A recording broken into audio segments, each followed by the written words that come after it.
नमस्कार दोस्तों, VK knowledge electrical में आप सभी का स्वागत है।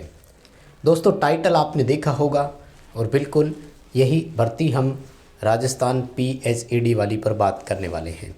राजस्थान जन स्वास्थ्य अभियांत्रिकी विभाग, जिसे शॉर्ट में हम वाटर वर्क्स या जलदायी विभाग बोलते हैं, अपकमिंग संभावित भर्ती पर आज मैं आपके सामने चर्चा करूंगा कि उसके लिए क्वालिफ़िकेशन क्या हो सकती है, सिलेबस कैसा होगा, भर्ती की कितनी सच्चाई है और इस भर्ती का औचित्य क्या है।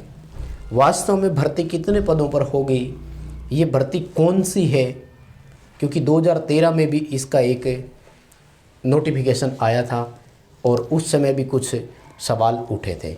तो इन्हीं सब पर मैं आपके साथ चर्चा करने वाला हूँ। वीडियो को कंप्लीट मेरे साथ लास्ट तक ज़रूर देखिएगा। आगे बढ़ने से पहले आपसे निवेदन कि इस वीडियो पर आप अपना ओपिनियन हमें ज़रूर दें। आप क्या मानते हैं, हमारी बातों से आप कितने सहमत हैं, कमेंट करके हमें ज़रूर बताएं। ये वीडियो अपने दोस्तों को फॉरवर्ड करें ताकि इस भर्ती से संबंधित सब कुछ आपका क्लियर हो सके, उनके बारे में जानकारी हो सके। 8 से 10 मिनट इस वीडियो को दे दो। विश्वास दिलाता हूँ इस जलदायी विभाग वाली भर्ती के बारे में आपके सारे सवाल दूर हो जाएंगे, सारी कन्फ्यूजन दूर हो जाएगी। आइए ज़रा भर्ती पर चर्चा करते हैं। सबसे पहले हम बात करेंगे जूनियर इंजीनियर पोस्ट के बारे में कि इसकी क्वालिफ़िकेशन क्या हो सकती है, सिलेबस क्या होगा इसका, एग्ज़ाम में पिछली बार क्या आया था, अब क्या आ सकता है। तो इन्हीं सब पर हम चर्चा करेंगे। दोस्तों, जूनियर इंजीनियर शॉर्ट में हम इसको JEN बोलते हैं, कुछ जगह JEE भी बोला जाता है। लास्ट भर्ती 2015 में हुई थी, ठीक है ना। इस समय लगभग 600 पोस्ट आई थी, 800 पोस्ट आई थी। तो JEN की 800 पोस्ट बहुत होती है एक साथ अगर आती है तो, इसलिए कई बच्चों का सिलेक्शन हो जाता है एक साथ ही। यदि इसकी क्वालिफ़िकेशन की मैं बात करूं तो यहाँ डिप्लोमा और डिग्री दोनों को लिया जाता है। इसलिए भाई, अगर आप भी डिप्लोमा होल्डर है तो अपनी तैयारी शुरू कर दीजिए, क्योंकि जूनियर इंजीनियर पोस्ट पर 100% भर्ती आएगी, उन्होंने क्लियर कर दिया है। यदि आप भी जूनियर इंजीनियर के बारे में सोच रहे हैं तो बिल्कुल सही रास्ते पर आप जा रहे हैं। अपनी लगातार तैयारी करते रहें। दोनों में डिफरेंस क्या है? डिग्री वाले को 3 साल बाद प्रमोट कर दिया जाता है, प्रमोशन दे दिया जाता है, ये कन्फर्म है। लेकिन डिप्लोमा वाले को 8 से 10 साल लगा दिए जाते हैं प्रमोशन के लिए, ठीक है। अगर लास्ट भर्ती के अकॉर्डिंग अपन सिलेबस की बात करें तो टोटल 100 क्वेश्चन आए थे, मल्टीपल चॉइस क्वेश्चन प्रकार के थे। इनमें से 80 क्वेश्चन जो थे वो टेक्निकल के थे, यानी सब्जेक्ट रिलेटेड थे। जैसे इलेक्ट्रिकल ब्रांच से है तो इलेक्ट्रिकल का था, सिविल का है तो सिविल के थे। और मात्र 20 क्वेश्चन ऐसे थे जो नॉन टेक से आए थे, यानी टोटल 100 क्वेश्चन आए थे, ठीक है। ये पिछली बार का मैं सिनेरियो बता रहा हूँ। नेगेटिव मार्किंग थी या नहीं, इसके बारे में अभी कोई क्लियर नहीं है, क्योंकि कंफर्म उनको भी नहीं था जिन्होंने एग्ज़ाम दिया। और जो टाइम पीरियड यहाँ पर रखा गया था वो 2 घंटे का था। तो ये प्रीवियस एग्ज़ाम की बात है और जहाँ तक मेरा मानना है इस बार भी यही रहेगा। तो नंबर 1 पॉइंट दोबारा सुन लो। अगर आप डिप्लोमा होल्डर है, क्योंकि मेरे काफ़ी व्यूअर्स ऐसे हैं जो डिप्लोमा होल्डर है, अपनी तैयारी करें, JEN की तरफ आप ध्यान दें। 100 क्वेश्चन है, जिनमें से 80 क्वेश्चन ट्रेड थ्योरी से संबंधित होंगे। मुझे नहीं लगता आपको इसमें कोई इशू बनेगा। क्या अब आ जाओ, बात करते हैं कर्मचारी पदों पर जो टेक्निकल कैडर के हो सकते हैं। देखो, संभावित पद जो है ना वो है 1309, ठीक है। लेकिन हकीकत अगर देखें तो कहते हैं ना, ऊँट के मुंह में जीरा, ये ऊँट के मुंह में जीरा भी नहीं है।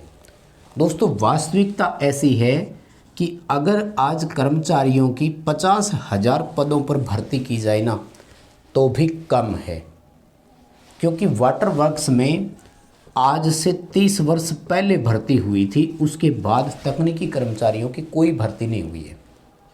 इसलिए ये 1309 पदों पर कितनी वास्तविकता है और क्या है, इस पर मैं चर्चा करता हूँ आपके सामने। आइए, पोस्ट की बात तो बात की है। 2013 में वैकेंसी आई थी और शायद वो नोटिफिकेशन आपके पास पड़ा होगा, नहीं है तो मैं टेलीग्राम पर डाल दूंगा, मेरे पास है वो। ठीक है, क्या किया गया था इसमें मैं आपको बताऊं। या तो 5 ईयर एक्सपीरियंस हो या फिर ITI हो, इलेक्ट्रीशियन, फिटर, प्लम्बर, इनके लिए। हेल्पर का जो था उसके लिए, देखो हेल्पर की तो अब कह रहे हैं कि कोई संभावना ही नहीं है आने की, लेकिन अब इसमें नाम है। अच्छा, ये जो एनालिसिस मैं आपको दे रहा हूँ, ये वाटर वर्क्स में एक अधिकारी की ली गई जानकारी दे रहा हूँ आपको। मैंने सारी बातें उनसे क्लियर की है, तब जा कर के इस निष्कर्ष पर आया हूँ जो मैं आपके साथ शेयर कर रहा हूँ। यानी या तो 5 वर्ष का अनुभव या फिर ITI। एक्चुअल में क्या है कि वाटर वर्क्स में क्या व्यवस्था पहले थी, वर्तमान में क्या व्यवस्था है, तो 2 चीज़ें हैं।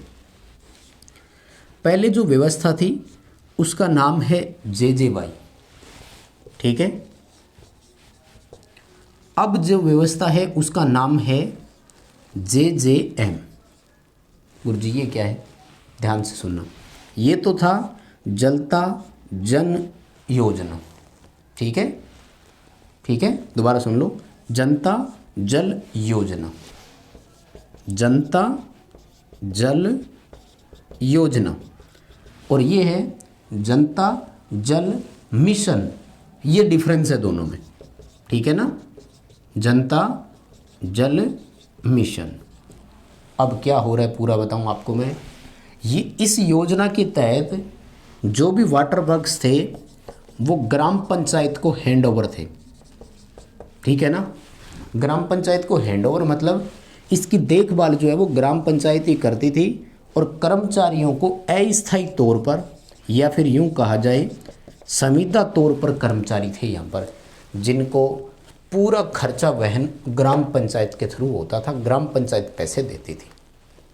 यहाँ के जो कर्मचारी है उन्होंने क्या किया था, कोर्ट में केस कर दिया।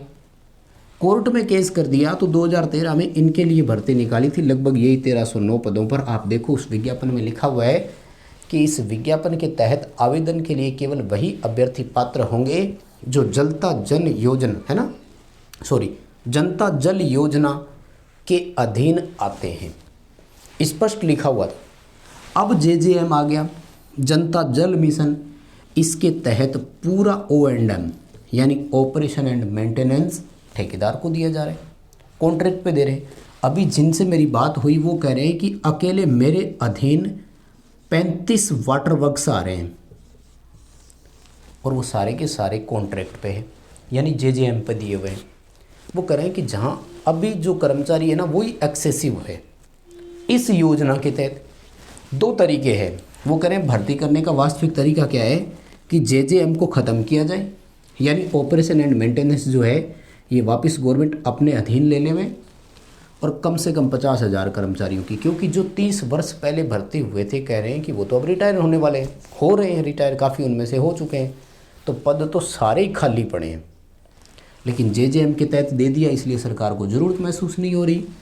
ये जो 1309 पदों पर भर्ती आ रही है ये JJY वालों के लिए आ रही है, जिन्होंने कोर्ट में केस किया हुआ था, जहाँ तक मेरा मानना है। लेकिन अब दूसरा फीचर पर आता हूँ मैं कि अब वर्तमान में ऐसा कोई ऑप्शन नहीं है जहाँ कॉन्ट्रैक्ट वाले को सीधा परमानेंट कर दिया जाए। कोई नहीं कर रहा है, ना ही सरकार करने देती है। आजकल सब कोर्ट में चले जाते हैं कि ऐसे परमानेंट करोगे तो जो डिग्रीधारी है वो कहाँ जाएगा।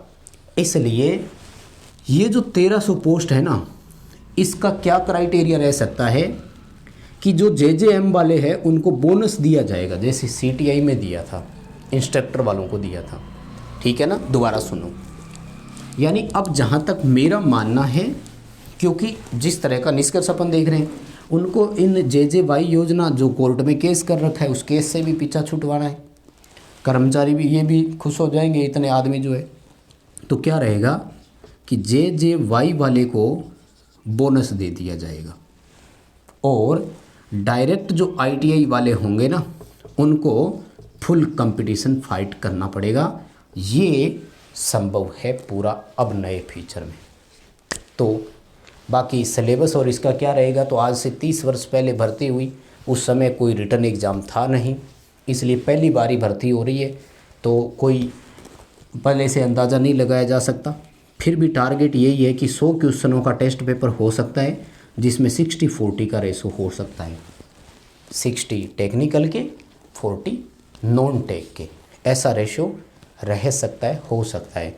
और ये 1309, क्योंकि ये बहुत कम सीटें हैं भाई, 30 वर्षों से कोई भर्ती नहीं हुई, तो हम भी जानते हैं पद कितने खाली होंगे, लेकिन अंदरूनी चीज़ें तो वही जानते हैं ना जो विभाग में काम कर रहे हैं।